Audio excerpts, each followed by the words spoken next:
Je suis livreur, mais pas livreur de pizza. Je suis chauffeur routier longue distance et je livre toutes sortes de marchandises. Généralement des machines à laver, des consoles de jeux ou des réfrigérateurs. Des objets que l'on pourrait croire faciles à transporter, mais vous seriez surpris de voir ce que les gens sont prêts à voler. C'est une histoire vraie. Récemment, un camion transportant toute la cargaison américaine de figurines Killing Joke a été braqué à main armée. Faites une recherche sur Google si vous ne me croyez pas. Bref, quand ça s'est passé, j'étais en train de traverser le pays pour aller de Dallas à Albany. Je ne peux pas dire légalement ce que je transportais exactement, mais disons simplement que c'était du matériel médical très coûteux et très convoité. Le genre de cargaison qui me rendait un peu plus nerveux que les fours à micro-ondes ou les livraisons de cuisine sur mesure. Si vous comprenez cette référence, félicitations, vous êtes un vieil homme comme moi. Le trajet devait durer un peu plus de 24 heures, ce qui signifiait que mon itinéraire prévoyait une pause et quelques heures de sommeil. J'avais calculé mon temps de manière à pouvoir m'arrêter vers minuit à l'une de mes heures de repos préférées dans le Kentucky. Il y avait là un excellent restaurant ouvert 24 heures sur 24 et d'autres camionneurs que j'avais appris à connaître au fil du temps s'y arrêtaient souvent aussi, alors nous nous retrouvions pour discuter. Imaginez ma déception lorsque je suis arrivé à l'aire de repos et que j'ai découvert que le restaurant était fermé pour rénovation. Le seul autre véhicule sur le parking était un vieux Range Rover cabossé qui semblait avoir été abandonné là depuis des mois. Personne ne répondait à la radio CB non plus. C'était une nuit complètement morte. Bon, me suis-je dit, ça arrive. J'avais toujours prévu ce genre d'éventualité et j'avais emporté tout un tas d'aliments sains et équilibrés, comme des Slim Jim, des Twinkies, des Cheetos et du Mountain Dew. Vous savez, toutes ces bonnes choses qui m'aident à garder ma silhouette de camionneur mince et svelte. J'ai mangé de la viande séchée, englouti 4 Twinkies et écouté quelques CD, puis j'ai décidé de dormir quelques heures avant de reprendre la route. D'habitude, sur la route, je dors comme un bébé. Je m'installe sur le siège passager, incline un peu le dossier et je m'endors comme une masse. Mais cette nuit-là, rien à faire. Quelque chose clochait. Peut-être était-ce le restaurant avec toutes les lumières éteintes. Peut-être était-ce le parking vide du relais routier. Peut-être était-ce le lampadaire qui clignotait près de la sortie. Je ne suis pas superstitieux, je ne peux pas l'expliquer. J'avais juste un mauvais pressentiment. Vraiment mauvais, comme si quelque chose n'allait pas dans cet endroit. Je tiens à souligner que j'étais déjà venu dans ce relais routier au moins une douzaine de fois. C'était l'un de mes préférés. Mais il était généralement très animé même au milieu de la nuit. Me retrouver seul ici me donnait l'impression d'avoir franchi une sorte de portail, comme si j'étais dans un autre monde. Je vous assure que je ne suis vraiment pas du genre à avoir ce genre de pensée. J'adore les films d'horreur précisément parce qu'ils ne me font pas peur. Oui, je suis parfois un peu paranoïaque à l'idée que ma cargaison puisse être volée, et je suppose que cela a joué un rôle ici. Mais là, c'était autre chose. Cela peut sembler cliché, mais c'était comme si un vent mauvais soufflait. Et je le dis au sens figuré et au sens propre. La nuit avait été calme, mais dès que je me suis garé, le vent s'est levé. De la poussière, des feuilles et des débris tourbillonnaient autour du parking. Puis il y avait le Range Rover abandonné. Je jurerais que les vitres avaient été brisées. Avait-il été incendié ? Je ne pouvais pas le dire. Et puis une voix dans ma tête m'a dit d'aller vérifier. J'avais ma fidèle acolyte, Kirsty et mon fusil. Je ne vais par nulle part sans elle. Si je ne suis pas censé l'avoir, j'ai une cachette et bon, je ne vais pas m'appliquer, mais elle reste avec moi tout le temps dans le camion. L'idée de marcher vers cette voiture abandonnée m'a donné la chair de poule. Et plus j'y pensais, plus cela me dérangeait. Mon esprit s'est mis à vagabonder vers diverses possibilités, puis il s'est mis à vagabonder de manière générale jusqu'à ce que je m'endorme soudainement. Je somnolais dans le monde des rêves. À ce moment-là, j'ai entendu un toc-toc-toc. Et bon sang, je me suis réveillé en sursaut. Étais-je en train de rêver ? Toc-toc-toc encore. Un peu plus doucement cette fois. Mais quelqu'un tapait sur la vitre côté conducteur. Comme je l'ai mentionné, je dors sur le siège passager. Et avec la lumière de la cabine éteinte, je ne pouvais pas vraiment voir qui frappait. Je voyais juste la silhouette vague d'un être humain. J'ai allumé la lumière intérieure, ce qui rendait encore plus difficile de voir qui était là. Et je leur ai fait signe de venir du côté passager, espérant qu'ils comprendraient. Et puis, c'était comme s'ils avaient disparu, comme s'ils s'étaient cachés. Mais qu'est-ce qui se passait ? J'ai éteint la lumière intérieure. 1 minute s'est écoulée, puis 2, et je commençais à penser que j'avais imaginé tout ça. que je rêvais encore. Toc toc toc, encore plus fort. Cette fois, juste à côté de moi, sur la vitre côté passager, et j'ai sauté. Bon, là, ça ne me plaisait plus du tout. J'ai attrapé ma lampe de poche dans la boîte à gants et je l'ai braquée sur le visiteur. Il était vêtu d'une tenue de livreur de pizza, d'une marque très connue.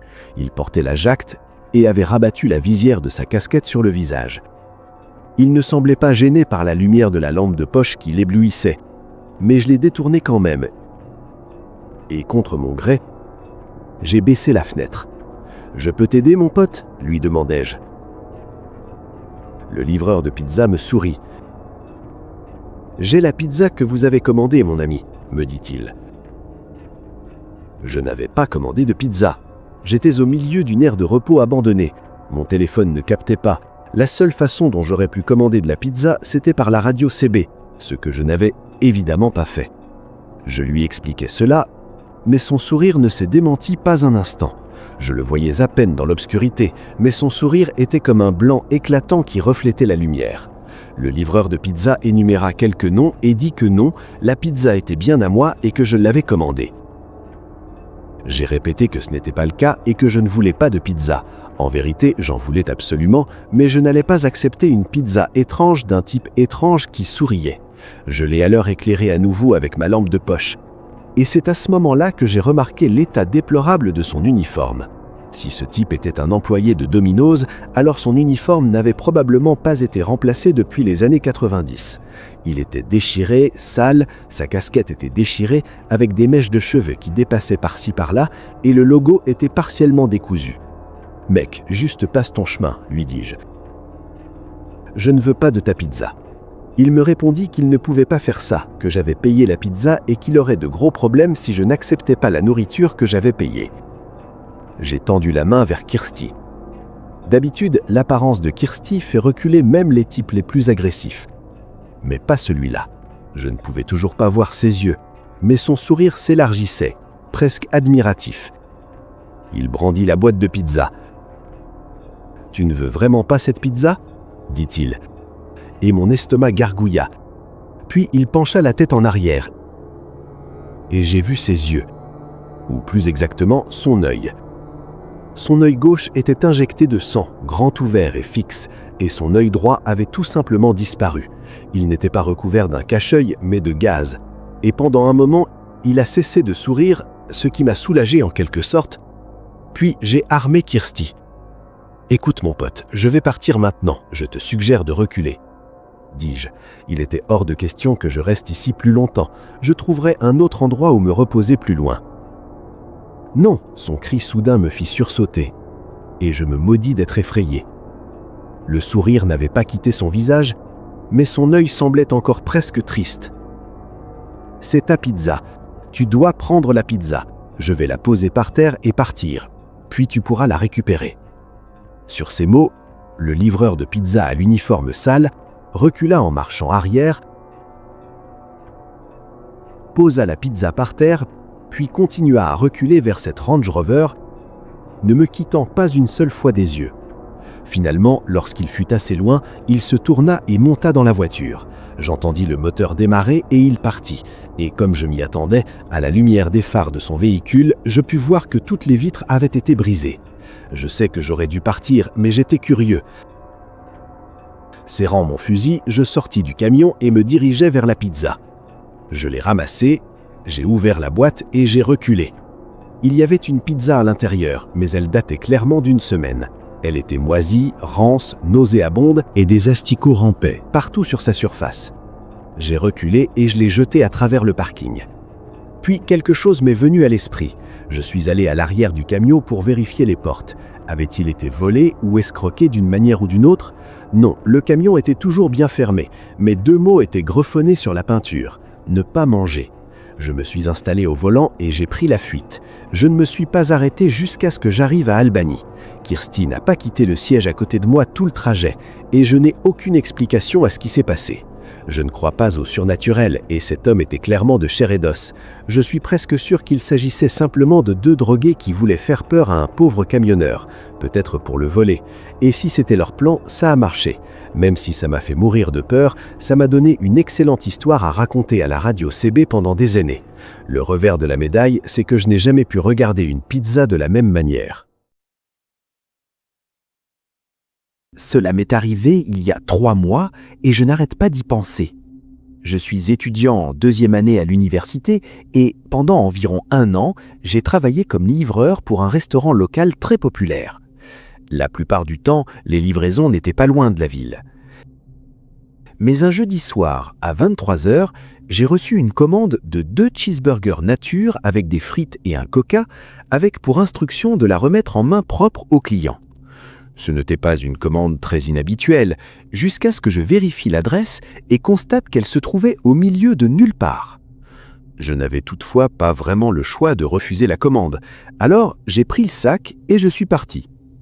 À mesure que je m'approchais, un sentiment étrange a commencé à m'envahir. La route est devenue étroite et sinueuse et je n'avais rien vu, pas même une station-service depuis des kilomètres.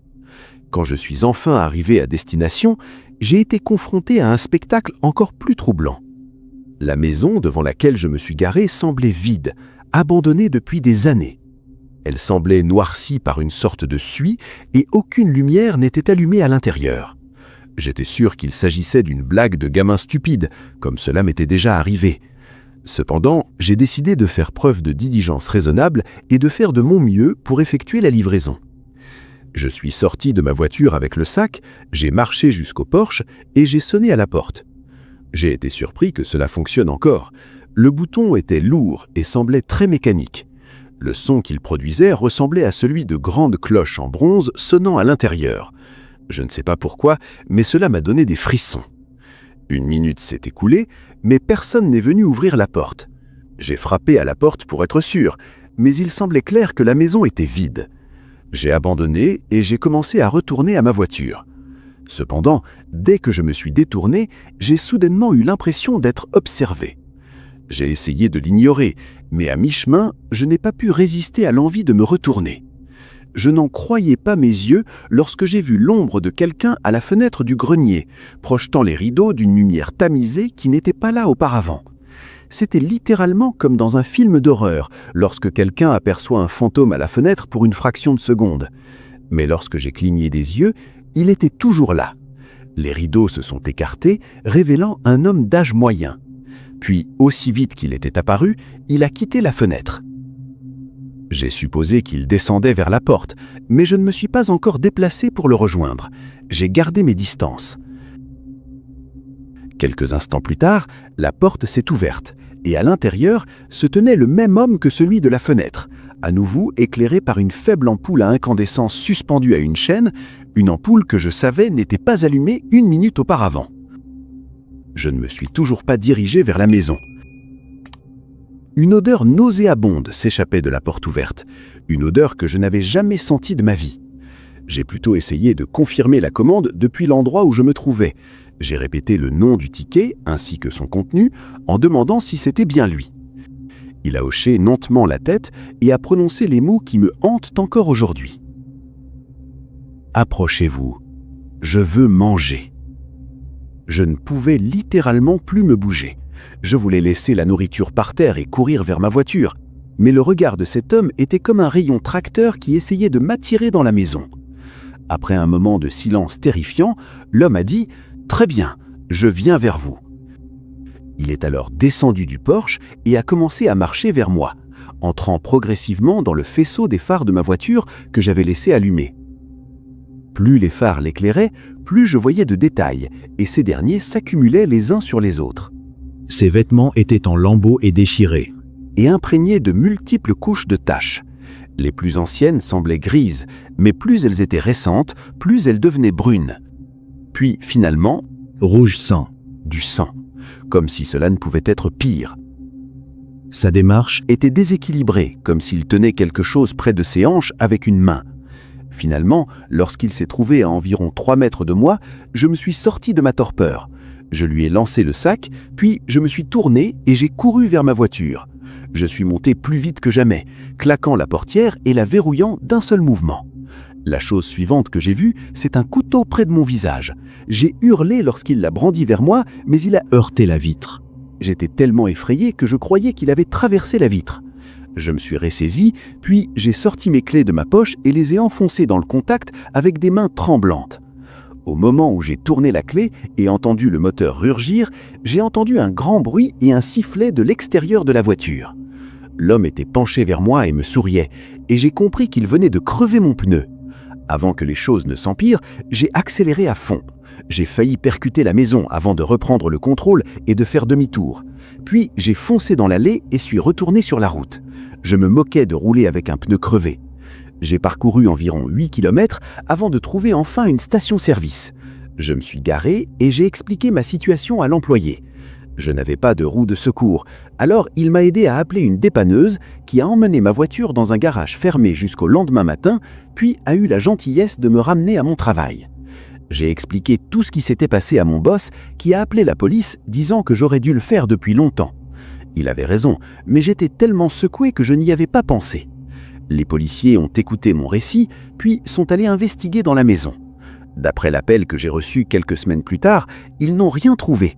L'enquête est toujours en cours, mais il est assez clair que le malade qui se trouvait dans la maison a retenu sa victime captive et l'a torturée pendant longtemps avant de finalement la tuer.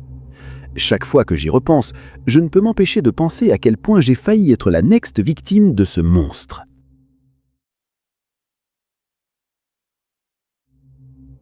Inutile de faire un long préambule, sachez simplement que cela s'est passé au début des années 2000 et que j'étais une jeune femme de 20 ans qui travaillait comme livreuse de pizza pour payer mes études universitaires. Je travaillais en ville, nous avions donc tellement de clients différents qu'il était difficile de se souvenir des habitués.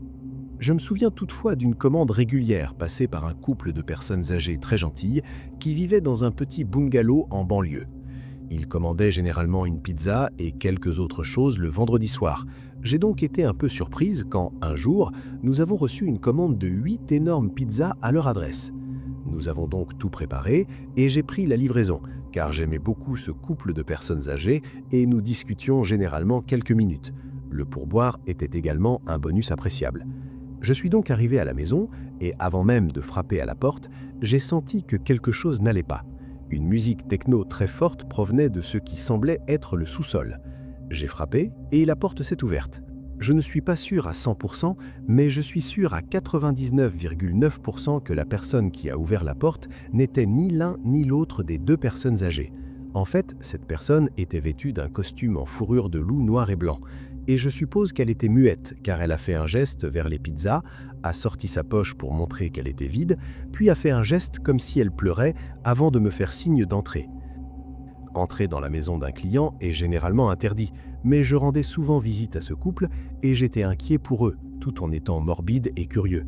Je me suis avancé pour suivre le loup en costume dans la maison et lorsqu'il s'est retourné, j'ai réalisé qu'il s'agissait d'un de ses furies.